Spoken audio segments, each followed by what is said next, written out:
des paroles inspirées. Comment Josué a fait la erreur il y a pour le bac, soleil est arrêté dans Kabao. Dans Kabao. Comment il y a encore un piste, ça vous a rendu par le bébé, parce que vous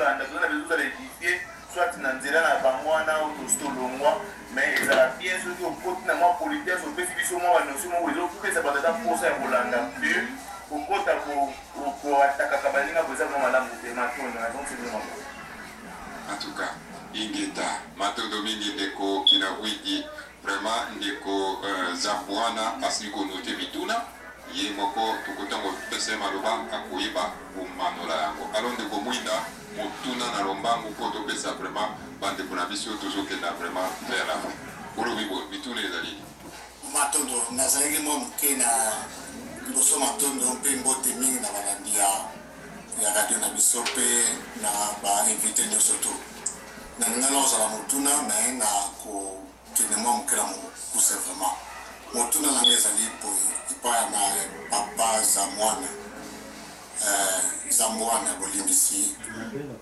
ayebisa biso ntango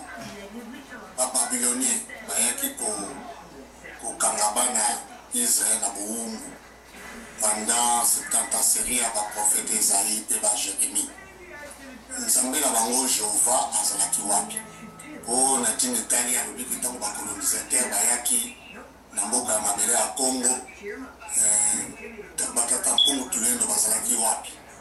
ntango bababilonie bayaki kokanga bana ya Israël na bowumbu Jehova obe Yahve azalaki wapi mpe ntango baromain bayaki kovanda na mboka ya mabele ya Palestine na série ya temple ya mibale ya Salomon ezalaki oyo Yesu amonaka nzambe na bango azalaka wapi mpe ntango babukaki tempolo na bango nzambe na bango azalaki wapi motuna yango na lingai kotuna yango matondo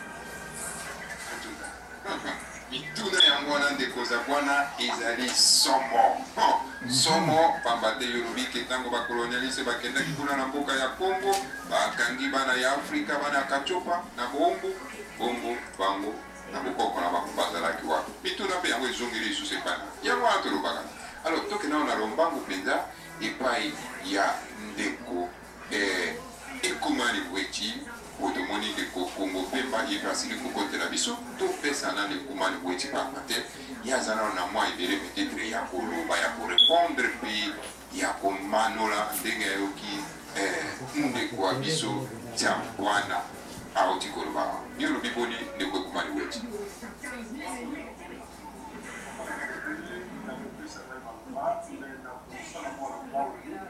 kusana pembeni ya micro s'il vous plaît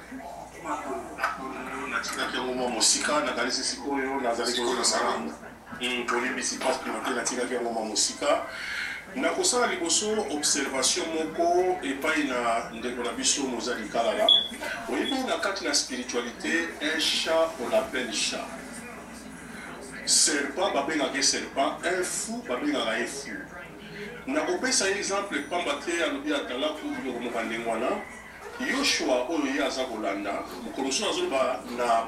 na Hérode abi va dire à ses renards que le fils de l'homme azaka na toi est-ce que Yoshua finaki uli akangi ya ye alobi race de vipères vous avez pour père le diable omoni to confondre bavaleur spirituelle te na vérité la vérité peut blesser moto so baza zoba soki vraiment bozoba emonani tobengaka ye zoba tolobaki moto oyo oza mpenza na mayele te bakili basalisa yo tata nzambe asalisa yo mpo ofuka kozwa mayele obie ndenge ndeko na biso azali koloba na kolobaka ke ndeko oza na connaissance ya histoire te oyebi mpenza histoire malamu te koyekola susu histoire wana eza kofinga te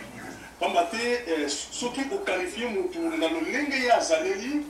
ezali kofinga te pamba te Yoshua mpe azali kobenga bato misusu barenard azali kobenga bato misusu barace de vipère oyo ezalaki première précision nangaki koapporte mpo na ndeko Mozali Kalala bon ça me fait rire ntango lobika aza kwatulendo me ntango ayaki na baradio azalaki kocuka mbangu azalaki kondima kokoko te mais lelo akomi miraculeusement par un heureux hasard il découvre kwatulendo na kati ya baradio et ye moko sikoyo akomi kwatulendo vraiment on va écrire des livres Je pense que les abattoirs de chez nous, mais tous les cas. Alors, et là, au cas où on a idolâtrie, troisième précision, ndeko azali koloba na christianisme idolâtrie ezalité, mais na kotuna ndeko na kotuna ete pamba te ekezala mituna mwa mingi aramasi déjà bamituna mwa ebele. Ntango Moïse aelevaka serpent de rein na kati ya désert, parce que yaza moto na Biblia aelevaka serpent de rein alobi bato nyonso bakotala serpent wana bango bakubika na baple oyo bazwaka na kati ya désert. Alors wana ezalaki nini? Sikotanga bazali kotala serpent bazali kosala nini wana? Donc omoni méconnaissance kaka même ya livre oyo ye azali kotanga. Mais intervention na ngai ezali na baquestion oyo yatunaki ngai pamba te balandi nde bakoyoka tozali koloba makambo boye, mais ça particulièrement te tozali kominimize yo ndeko, mais au travers toi tozali koluka kopesa réflexion na bandeko baso oyo bazali kolanda biso. Ere moko olobaki ke Yesu azalaki na judaïsme te, ndeko ezali erreur monumentale pamba te biblia na yo oyo otangaka balobi Jésus était élevé selon bakutime na bango ya bajuif. D'ailleurs na Jean wana chapitre 4 ntango azali kosolola na femme samaritaine alobi na ye le salut vient des juifs. Nous les juifs nous adorons oyo biso toyebi mais bino basamaria boza koloadore oyo boyebi te. Donc nyonso azalaki kosidentifier comme juif. Et puis évangile na début na yango ezalaki prêcher wapi? Évangile na début na yango ezalaki prêcher na basynagogue. Mais la synagogue, même de la biso vitaka malobi, ezalaki ba juif hellénique, ba juif ya diaspora. Pamba te tangu temple ekweyaka na vers 5 siècles avant Jésus-Christ, ba juif ba panzanaka mingi eleko wana nde bakokoki babandaki kosala ba synagogue na bango mpona koperpétuer po nzambe na bango. Yango na komona bayekoli badisciple ya Yoshua bakendaka na bango kaka na basynagogue juif. C'est comme ça que Paul t'a envoyé pour récupérer le mouvement wana. Comme Paul azalaki na ba philosophie grecque, il y a le en tout cas et l'oko oyo, ceux qui étaient dans Rome et que ça la malade, comme matin les wana, j'apporte une précision de taille ici. Ba chrétien ning bakasaka tamba baka aller dans le monde entier prêcher l'évangile. OK, d'abord la parole les a Yoshua, mais on ne va pas discuter sur ça. On ne va pas discuter sur l'historicité de la parole wana. Mais le monde entier wana oyo balobaka na Bible, ezali le monde ya mokili mobimba te, Australie, Amérique et tout ça. Ezali une reconnaissance ya littérature ya époque wana. Na littérature na époque wana, même le recensement moko oyo basalaka na eleko ya Yoshua ntango bango na ya kisaka ye na Égypte, balobi basalaki recensement moko na monde entier. Le monde entier na eleko wana na ba texte nyonso même ba texte où ezalaki na eleko wana. Quand on parlait du monde entier, on parlait d'empire romain. Et si quand nyonso empire romain a konza, et si quand nyonso empire romain a konza, le monde découvert de empire romain parce qu'on benga monde entier. Même temps, on va aller dans le monde entier, rechercher les brebis perdues de la maison d'Israël. Ce n'est pas na King, les brebis perdues de la maison d'Israël. Il n'y a pas de brebis perdues de la maison d'Israël à King. Il n'y a pas de brebis perdues de la maison d'Israël en Afrique du Sud. Les brebis perdues de la maison d'Israël, ils sont en Brésil, ils sont en origine. Les brebis perdues de la maison d'Israël, ils sont répandus dans l'empire romain où ils ont kokonza eleko wana mokili wana na littérature l'époque wana bazali koloba monde entier. Boye mona omoni ndeko na ngai olimbisi mingi soki ozali koaborder biloko ya histoire, il faut avoir la maîtrise ya baconcept na bainstrument ya histoire wana. Il faut oyer babiloko wana omoni biso bachrétien, surtout bachrétien ya bacongolais ezalaka mawa mingi bazwaka liloba lokola liloba ngo euti epa na ye omoni moza likala na komi portugais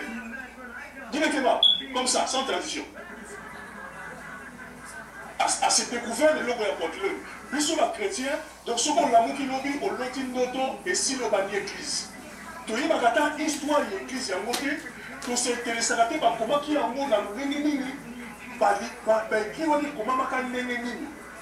Okomona bagrec ntango bakomaka introduction bakomi développement bakomi conclusion. Mais est-ce que littérature c'est l'outil que ça va l'introduction développement la conclusion?